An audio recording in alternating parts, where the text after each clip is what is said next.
नाज़रीन आदाब, दुरूद ख्वाब की खास कड़ी में आप सभी का खैर मकदम है। आज की कड़ी में हम बात कर रहे हैं पाक और मुकद्दस महीने रमज़ान की। रमज़ान का पाक महीना इस्लामी मान्यताओं के हिसाब से 12 महीनों में सबसे अफजल और अव्वल है। इस महीने में दुनिया के तमाम मुसलमान अल्लाह से अपने गुनाहों की माफ़ी मांगते हैं, साथ ही इबादत के जरिए से अल्लाह को राज़ी करने का काम करते हैं। उत्तर प्रदेश के तमाम इलाकों में रमज़ान की रौनक बदस्तूर जारी है। आज की कड़ी इस बात को जानने की कोशिश करेंगे कि आखिर रमज़ान का महीना उत्तर प्रदेश के तमाम मुसलमान किस तरीके से मना रहे हैं, साथ ही इबादतों में किस तरह से मशगूल हैं। पेश है रमज़ान पर मबनी हमारी खास रिपोर्ट। रमज़ान के मुबारक महीने में पूरे हिंदुस्तान के ही नहीं बल्कि पूरी दुनिया के मुसलमान अल्लाह की इबादत में लगे हुए हैं। पूरे साल में एक महीना यानी 30 दिन लोग रोजा रखकर नमाज पढ़ते हैं और इबादत करते हैं। सेहरी के वक्त से लेकर अफ्तार के वक्त तक यानी शाम तक कुछ खाया पिया नहीं जाता है। रमजान में एक नेकी करने पर 70 नेकियों का सवाब मिलता है। चाहे गरीब हो या अमीर, बूढ़े हो या नौजवान, सभी लोग रोजा रखते हैं। इसमें बड़ी हिकमतें हैं। अल्लाह के रसूल सल्लल्लाहु ताला अलैहि वसल्लम का कोई भी फरमान हिकमत से खाली नहीं है। फेलुल हकीम ला यखलू अनिल हिकमत, हकीम का कोई भी फेल हिकमत से खाली नहीं होता है। अल्लाह के रसूल ने अगर इरशाद फरमाया कि फिस सुहूर बरकतुन, सहरी खाने में बरकत है, तो बिला शुबहा हमारे और आपके लिए सरकार के सुन्नत पर अमल करना हमारे लिए खैर बरकत का जरिया बनेगा। और चूँकि दिन भर आदमी अल्लाह की रज़ा के लिए भूखा रहता है, प्यासा रहता है, जिन चीज़ों को अल्लाह रब्बुल इज़्ज़त उसके प्यारे हबीब ने दिन में खाने पीने से मना फरमाया है, बंदा अपने आप को उन चीज़ों से रोकता है। की फजीलत बहुत है। रोज़े की फजीलत यह है कि रोज़े में जन्नत का दरवाज़ा खोल दिया जाता है अल्लाह के यहाँ, और जहन्नम के दरवाजे बंद हो जाते हैं। शैतानों को जंजीर से जकड़ दिया जाता है। और इस महीने में जो भी इबादत आदमी करता है उसका 70 गुना सवाब मिलता है। एक नेकी करता है तो उसको 70 गुना नेकी का सवाब मिलता है। रमजान का महीना बड़ी बरकतों का महीना होता है। इन दिनों लोग हर तरह की बुराइयों से दूर रहते हैं, गरीबों की मदद करते हैं। आम दिनों के मुकाबले रमजान में मुसलमान इबादत में मसरूफ रहता है। कुरान शरीफ की तिलावत और नमाजों का दौर जारी रहता है। मस्जिदों में भीड़ बढ़ जाती है, लोग नमाज अदा करते हैं। रमजान के महीने में तरावीह की नमाज की बड़ी अहमियत होती है। इंशा की नमाज के बाद 20 रकात की नमाज तरावीह पढ़ी जाती है। तरावीह में कलाम पाक को पूरा किया जाता है। मस्जिदों में लोग बड़ी तादाद में तरावीह की नमाज अदा करते हैं। हदीस में है, जिसने रमजान की रातों में ईमानी कैफियत की अज्र की नियत के साथ नमाज तरावीह पढ़ी, अल्लाह उसके सारे गुनाहों को माफ कर देता है। अल्लाह ने रमजान में इंसानों की रहनुमाई के लिए कुरान शरीफ नाजिल की है। कुरान शरीफ के नाजिल होने के बाद ही इंसानों पर रोजा फर्ज किया गया, ताकि कुरान शरीफ की तिलावत के साथ इंसान एक महीना भूखा व प्यासा रहकर अपनी जिस्म और रूह को पाक साफ बना सके। रोज़ों की तैयारी हम लोगों की सुबह सहरी से शुरू हो जाती है, और दिन भर हम लोग नमाज पढ़ना, तिलावत पढ़ना और एक दूसरों की मदद करना। गरीबों का खासकर इसमें ज़कात का भी ख्याल रखना रहता है, तो गरीबों की भी मदद करना रहता है। और शाम से फिर ये घर के सामान लाना, दौड़ शुरू हो जाती है कि, और नमाज पढ़ना के बाद फ़ौरन टाइम ही नहीं बचता है। 3:30 बजे से शाम के 7 बजे तक हम लोगों का रोज़ा चलता है, और बहुत मज़ा आती है रोज़े में। शुरू में बहुत घबराहट हो रही थी कि गर्म होगी, लेकिन जब रखा तो बहुत अच्छा लगा, बहुत मज़ा आई रोज़े में। और वाकई अल्लाह की बरकत है, ये रोज़े हम लोगों के लिए नियामत है, और इसी का खुशी है का दिन आता है ईद का, फिर उसके बाद हम लोगों के लिए। मुक़द्दस महीने में आका अलैहिस्सलातु वस्सलाम इरशाद फरमाते हैं, अय्यु शहरिम मन खफ़फ़ा अन ममलूकिही गफ़रल्लाहु लहू व अतक़हु मिनन नीरान। वो कौन सा महीना है कि जिसमें बंदा अपने माल से ज़कात निकालता है तो अल्लाह रब्बुल इज़्ज़त उसके माल को भी महफूज कर देता है और जहन्नम की आग से भी उसे महफूज कर देता है। तो ये रमज़ानुल मुबारक के मुक़द्दस महीने में कसरत से ज़कात निकालना चाहिए। और इस्लाम में ज़कात की बड़ी फजीलत है, सदक़े फ़ित्र की बड़ी फजीलत है। बहुत से गुरबा मसाकीन मोहताज ऐसे हैं जिनके पास कपड़े ख़रीदने की जैसा वो नहीं ताकत नहीं है, उनके पास कोई भी सामान नहीं है, अल्लाह रब्बुल इज़्ज़त ने 2.5% मुसलमानों के माल में उन गरीब मोहताज का परेशान हाल का हक मुतय्यन कर दिया है। इस महीने में जो सबसे बड़ी चीज़ है ज़कात देने का हम लोग एहतमाम करते हैं कि जो गरीब आसपास हैं उनके घर उनके बच्चे भी अच्छे से रहें, अच्छे से ईद मनाएं, अच्छे से रमज़ान करें। उनके लिए हम लोग परेशान रहते हैं, खोज के जो जिसकी हैसियत है उस हैसियत से हम लोग मदद करते हैं कि उनके घर के लोग भी अच्छे से रोज़ा रमज़ान और ईद मना सकें। तो ये अल्लाह का शुक्र है कि हम लोगों को ये महीना तोहफे के रूप में मिला। कुरान शरीफ में साल के 12 महीनों में सिर्फ माह रमजान का जिक्र है। इससे ये पता चलता है कि दूसरे महीनों से रमजान का महीना सबसे बेहतर है। इसके अलावा तौरेत, इंजील व ज़ुबूर सभी आसमानी किताबें माह रमजान में नाजिल की गई हैं। इस माह मुबारक में इंसान को अपनी नफ्स को संवारने की कोशिश करनी चाहिए। देखिए, इस्लाम में अल्लाह ताला ने साल में 1 महीने का रमज़ान हम लोगों को एक तोहफा दिया है। इस महीने में हम अपनी गुनाहों को माफ़ करा लें, अपनी आखिरत बना लें, छोटा सा थोड़ा सा सेक्रीफाइस करके। शहरी में उठना होता है, उसके बाद दिन भर हमको थोड़ा सा पानी और खाने से दूर रहना है, लेकिन उसका जो रिजल्ट अल्लाह दे रहा है इतना बड़ा दे रहा है कि ये भूख प्यास का एहसास हम लोगों को नहीं होता। इस महीने में हम लोग जितनी इबादत कर लेते हैं, जितनी तिलावत कर लेते हैं, शायद साल भर नहीं कर पाते। इस महीने में हम लोग झूठ बोलने से, किसी को तकलीफ देने से बचते हैं। आजकल इफ्तार का दौर जारी है। घरों, मस्जिदों और सार्वजनिक स्थानों पर इफ्तार का इंतजाम लोग करते हैं। हर मजहब के लोग इसमें बढ़ चढ़कर हिस्सा लेते हैं। सभी लोग मिलजुल कर इफ्तार करवाते हैं। परवरदिगार आलम के प्यारे हबीब का इरशाद गिरामी है कि बंदा अगर शाहरुम मन अशबा साइमन फमन सकाहुल्लाहु ताला मिनल हौजिल कौसर, बंदा अगर किसी शख्स को एक खजूर और पानी से भी रोजा अफ्तार कराता है तो अल्लाह रब्बुल इज़्ज़त उसे हौज़े कौसर का कल जाम अता फरमाएगा।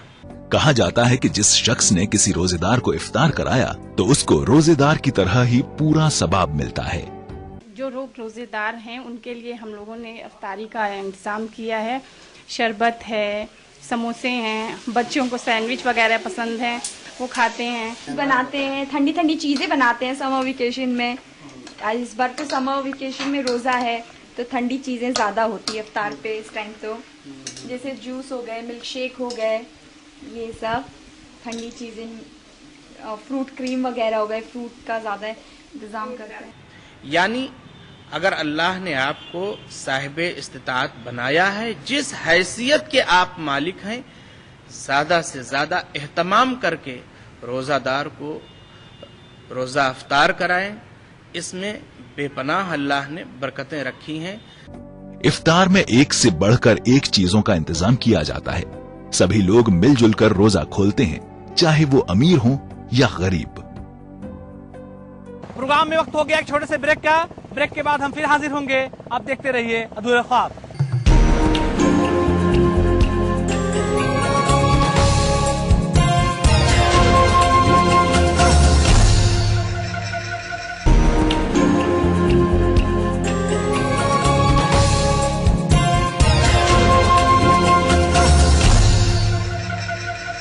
इस बात में कोई शक नहीं है कि रमजान का महीना गुनाहों से माफी का महीना है, लेकिन ईद की तैयारियों को लेकर के मार्केट में जबरदस्त रौनक दिखाई देती है। अपने अपने तरीके से लोग ईद की तैयारियों में मशगूल हैं, लेकिन बच्चे और औरतें खास तौर से ईद की तैयारियां कर रही हैं। चाहे वो कपड़ों का मामला हो या फिर गहनों का मामला हो, अपने तरीके से ईद हर कोई सेलिब्रेट करना चाह रहा है। उत्तर प्रदेश में ईद की तैयारियां जोर शोर से चल रही हैं। बाजारों की रौनक काफी हद तक बढ़ गई है। राजधानी लखनऊ में भी ईद की तैयारियां चल रही हैं। जैसे जैसे ईद करीब आ रही है, बाजारों में भीड़ बढ़ रही है। लोगों की पसंद को देखते हुए इस बार दुकानदारों ने ग्राहकों के लिए खास ध्यान दिया है। लखनऊ चिकनकारी के लिए पूरी दुनिया में मशहूर है। यहाँ पर ईद के लिए चिकन के खूबसूरत कपड़ों की खरीदारी जोरों पर है। आजकल का फैशन अगर आप देखते हो तो लड़कियां शॉर्ट टॉप क्रॉप टॉप पसंद करती हैं, लेकिन चिकन भला ही लॉन्ग में है, नी लेंथ है, लेकिन जो कंफर्ट और चिकन में है, जो ब्यूटी है, तो चिकन मैं भी बहुत पसंद करती हूँ। बहुत फैशनेबल लगता है, ट्रेंडी लगता है। और आजकल तो इतना ज्यादा ट्रेंड लुक में चिकन को डिजाइन किया जा रहा है कि ये नहीं लगता है कि आप कुर्ता पहन के चल रहे हैं या कुछ भी, वो लगता उतना ही स्टाइलिश और फैशनेबल है जितना कि आप टॉप पहनते हैं तब लगता है। कि पाकिस्तानी सूट हैं और गरारे हैं, सब शादी के जितने हम लोगों को बनवाने हैं सब यहीं से बनवाए, सब यहीं से शॉपिंग करिए। ज्यादा से ज्यादा जो अधूरा काम वो भी पूरा कर रहे हैं जल्दी जल्दी। देखिए, रमजान के महीने में कुर्ते की तो ग्राहक मतलब हमेशा रहता ही रहता है, लेकिन रमजान महीने में एक्स्ट्रा बढ़ जाता है क्योंकि कंफर्टेबल होता है। आदमी नमाज वगैरह जो नमाजी हैं वो रमजान में कुर्ते ही पढ़ करते हैं, इसलिए इसकी डिमांड ज्यादा है कि कस्टमर वाइट कुर्ते को, सफेद कुर्ते जो है उस पर डिमांड ज्यादा करता है, रंगीन पे कम करता है। बाकी आजकल नए फैशन कुर्ते चल रहे हैं, गोल दामन के हैं, दबंग के हैं, बोल बच्चन हैं, इस टाइप के कुर्ते जो डिजाइनर बने हुए पहले के हैं, वो डिमांड ज्यादा में। ईद को ध्यान में रखते हुए बाजारों में लेडीज नागरे काफी बिक रही हैं। ये नागरे उदयपुर, जयपुर और लखनऊ के बने हुए हैं, जिनकी इस वक्त ज्यादा डिमांड है। दूसरी तरफ जेंट्स के लिए भी विशेष ध्यान रखा गया है। एक से बढ़कर एक नक्काशीदार नागरे आपको यहाँ मिल जाएंगे। बाजार में जूते चप्पलों की हर किस्म मौजूद है, चाहे वो सैंडल हो या स्लीपर, बहुत ही किफायती दामों पर मिल जाती है। लखनऊ का जिक्र हो और शेरवानी का जिक्र न हो, ऐसा कैसे हो सकता है। यहाँ की दुकानों में लोगों की पसंद को ध्यान में रखते हुए इस तरह की खूबसूरत शेरवानियों का इंतजाम किया गया है। लेडीज सूट की बात की जाए तो मुस्लिम महिलाओं में सूट का क्रेज ज्यादा रहता है। इसके अलावा गरारे, लहंगे, स्ट्रेच वाले कपड़े, फ्रॉक सूट और लॉन्ग सूट की भी इस बार डिमांड ज्यादा है। लोगों में उत्साह तो है कि काफी अच्छा है। कुछ है कि लोगों को कि मतलब है कि कपड़े ट्रेंड में है कि जो है फैंसी आइटम देखते हैं, लेकिन महंगाई ज़्यादा बढ़ने की वजह से कि लोग है कि कॉटन कपड़े पे ही है कि संतुष्टित करके अपना काम चला रहे हैं। गवर्नमेंट के कि टैक्सेस वगैरह भी इतने हो गए हैं, उसकी वजह से कि लोग है कि देखने को तो फैंसी कपड़े देखते हैं, जॉर्जेट है, प्योर जॉर्जेट है, चंदेरी है, लेकिन फिर है कि आम तौर पे खरीदारी है कि कॉटन ही कपड़ों पे आके कि रुक जाती है।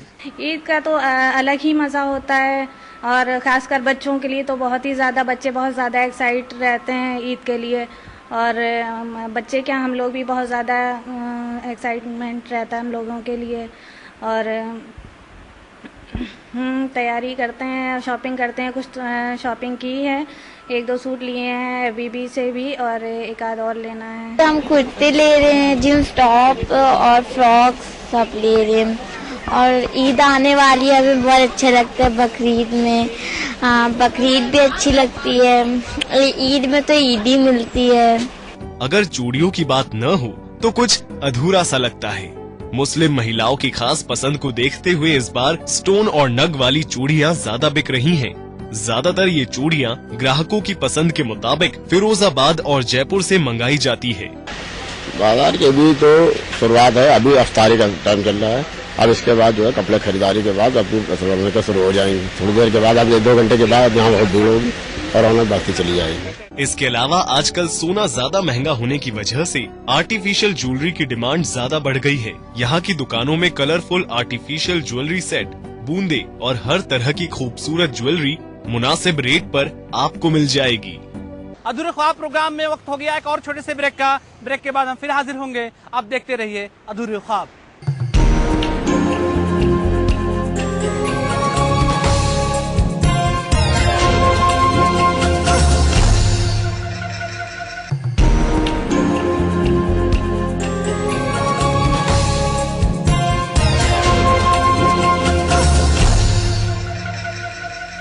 महंगाई का असर हर खास व आम पर साफ तौर से दिखाई देता है और शायद यही बड़ी वजह है कि रमजान की रौनकों में महंगाई चार चांद नहीं लगने दे रहा है। मौजूदा वक्त में महंगाई अपने चरम पर है और शायद इसीलिए लोग अपने अपने तरीकों से रमजान को सेलिब्रेट तो जरूर कर रहे हैं, लेकिन ईद उनकी फीकी होती हुई नजर आ रही है। रमजान में अगर मीठी सेवइयों का जिक्र न करें तो रमजान का महीना अधूरा सा नजर आता है। ईद के मद्देनजर सेवइयों की खरीदारी भी जम करके हो रही है।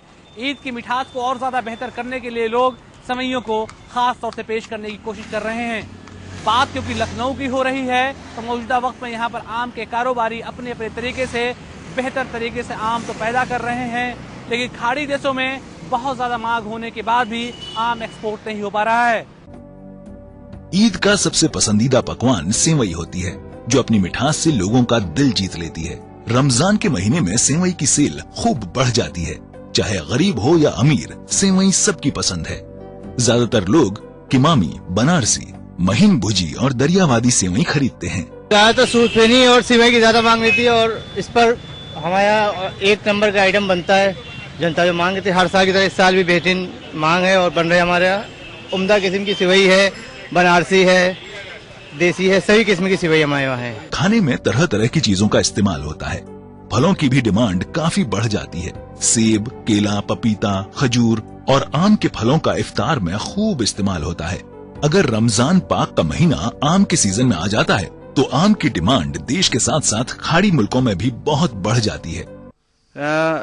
रमजान के पाक महीने में गल्फ कंट्रीज में टोटल मुस्लिम लोग हैं तो बड़ा एहतमाम करते हैं और वो खरीदारी और सारा कुछ खर्च करना उनका वो पुण्य का काम समझते हैं। इस वजह से सवाब का काम तो ज़्यादा से ज़्यादा इस महीने में खर्च करते हैं, ज़कात, खैरात और अपने अहलो अयाल जो करीबी लोगों के ऊपर खर्च करना सवाब नेक काम होता है, जिसकी वजह से आम का एक्सपोर्ट जो है गल्फ कंट्री में बढ़ता है।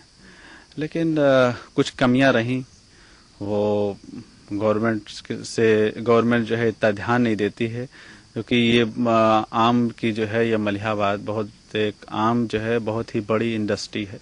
अगर सही मायने में इस पे गवर्नमेंट ध्यान दे तो बहुत अच्छा पैसा यहाँ से गवर्नमेंट को भी मिले और आम पब्लिक को भी मिले। मैं आम के सीजन में आम ज्यादा खाता हूँ, खाना कम खाता हूँ। मेरा फेवरेट आम चूसना आम है। लखनऊ के मलिहाबाद में आम की पैदावार जबरदस्त होती है, जो देश विदेश में एक्सपोर्ट होता है। आम के कारोबारियों का कहना है कि इस बार आम के एक्सपोर्ट को लेकर हुकूमत ने कोई खास दिलचस्पी नहीं दिखाई, न ही इसके लिए कोई खास इंतजाम किए हैं, जिससे कारोबारियों में काफी नाराजगी भी है। हमारे जो एक्सपोर्टर्स हैं वो अपने क्राइटेरिया के हिसाब से आम उठाते हैं, तो जितना गल्फ कंट्रीज में आम जाना चाहिए था उतना उस हिसाब से जा नहीं पा रहा है। पहली बात। दूसरी बात ये कि आम का साइज ना होने की वजह से एक्सपोर्ट कम हो रहा है और वहीं पे पास वाली कंट्रीज से गल्फ के वहां से ज़्यादा एक्सपोर्ट हो रहा है। हालांकि अब की से हम लोग को जो उम्मीद थी कि वो एक्सपोर्ट ज़्यादा होएगा, लेकिन उस हिसाब से एक्सपोर्ट नहीं हुआ। उतना जितना फ़ायदा होना चाहिए था हम लोग को बम्पर फसल देखते हुए, उतना फ़ायदा एक्सपोर्ट में नहीं हुआ। हालांकि गल्फ कंट्रीज से ये हो रहा था बायर्स अब की से डायरेक्ट आके खरीदारी करेंगे, लेकिन मेरे ख्याल से कुछ कारणोंवश वो नहीं हो पाया। लेकिन एक्सपोर्ट हुआ है, लेकिन बहुत कम क्वांटिटी में एक्सपोर्ट हुआ है। भाई रमज़ान मुबारक का महीना है। आम की हर आदमी को ख्वाहिश होती शाम को जब रोज़े इफ्तार में बैठे तो उसको मैंगो शेक मिले और खाने को अच्छे अच्छे पीस का आम मिले। और हम लोग भी रोज़ा रखते हैं, शाम में हम लोग आम खाते हैं। उसका डिमांड तो बढ़ी है, जैसे आप कह रहे हैं गल्फ में डिमांड बढ़ी है, तो गल्फ में डिमांड तो बढ़ी है। हम लोग आम के कारोबारी हैं, हम लोग की ख्वाहिश है कि आम हमारा वहाँ जाए, मगर बीच में ऐसा कोई आदमी नहीं है, एक्सपोर्टर नहीं है जो उस आम को, हमारे आम को जाके वहाँ पर सप्लाई कर सके। हमारा आम आज भी क्विंटल के हिसाब में बिक रहा है, क्विंटल में, और दूसरी स्टेट्स का आम जो है पीस में बिक रहा है। तो जो पीस में आम बिक रहा है वो हमसे कहीं ज्यादा आगे हैं, हम बहुत पीछे हैं आम के मामले में। हमारा आम का काम जो है बिल्कुल अभी शुरू ही नहीं हुआ, सरकार ने इधर ध्यान ही नहीं दिया है। और हम लोग की ये ख्वाहिश है कि अगर जरा सा भी ध्यान दे ले तो मलिहाबाद का किंग है आम, पूरे वर्ल्ड में फेमस है, लेकिन अपने को कैश नहीं करा पा रहा है आज की तारीख में। आम की बहुत बुरी बात है रेट के मामले में। ये रेट हमारा बहुत अच्छे में बिकता, एक आम हमारा पीस का बिकता, आज हमारा पीस में नहीं बिक रहा है, क्विंटल में जा रहा है। और अगर सरकार इसको खरीदने के लिए अपने स्तर के ऊपर थोड़ी सी कोशिश कर ले, थोड़ा सा ध्यान दे ले, तो हमारे आम को कोई पा ही नहीं पाएगा। बहुत अच्छा मालामाल किसान हो जाएगा, यहाँ का बहुत पैसे मिलेंगे किसान। ईद के दिन लोग जगह जगह इस्तकबाल का इंतजाम करते हैं ताकि नमाज के बाद लोग एक दूसरे से गले मिल सकें, जिससे हिंदू मुस्लिम एकता की मिसाल कायम हो सके और फिर शुरू हो सेवइयों का दौर। नए कपड़े पहनते हैं और गले मिलते हैं, सब लड्डू बनाते हैं, सब करते हैं और शूज पहनते हैं। ईद का दिन खुशी का दिन है, इसे सबके साथ मिलजुल कर एहतराम के साथ मनाएं। जिस तरह पूरे रमजान का लोग एहतराम करते हैं, हमारे मुल्क में अमन और चैन बना रहे, इसके लिए हमें दुआ करते रहना चाहिए। तमाम मुसलमानों से ये गुजारिश कर रहा हूँ कि जिस तरीके से आपने इस मुक़द्दस महीने का एहतराम किया है, ऐसे ही ईद की खुशियों में भी अमन व शांति बनाए रखें। और चूँकि हमारा हिंदुस्तान कौमी यकजहती के मामले में जाना जाता है, हमारे हिंदुस्तान में हर धर्म के लोग, हर मज़हब के लोग रहते हैं और देखने में आता है कि लोग हर एक की खुशियों में बढ़ चढ़ करके हिस्सा लेते हैं। किसी तरीके से कोई भी माहौल ख़राब करने की अगर कोशिश करता है तो ऐसे मौके पर चाहे हिंदू हो, चाहे मुसलमान हो, चाहे जो लोग हों, सबको हमेशा होशियार रहना चाहिए, चाक चौबंद रहना चाहिए और किसी भी तरीके से माहौल ख़राब ना होने पाए इस पर नज़र रखना चाहिए और सबको एक दूसरे से गले मिल करके अपनी खुशियों का इजहार करना चाहिए। एक तरफ एक मुद्दा ऐसा भी है जिस पर सरकार की तरफ से काम करने की बेहद कोशिश है कि सरकार आम एक्सपोर्ट करने वाले लोगों के लिए एक ऐसा एक्सपोर्ट सेंटर बनाए जिसके बिना पर कहा जा सके कि लखनऊ की देन, लखनऊ को मशहूर करने वाली देन यानी आम उद्योग अपना सही मुकाम पा पाए। तभी जाकर के और लोगों के साथ साथ इतने सारे लोगों के अधूरे ख्वाब पूरे हो पाएंगे। आज के लिए बस इतना ही। हमें और हमारी पूरी टीम को दीजिए इजाजत। अगले हफ्ते फिर मुलाकात होगी मुसलमानों से जुड़े हुए किसी और मुद्दे के साथ।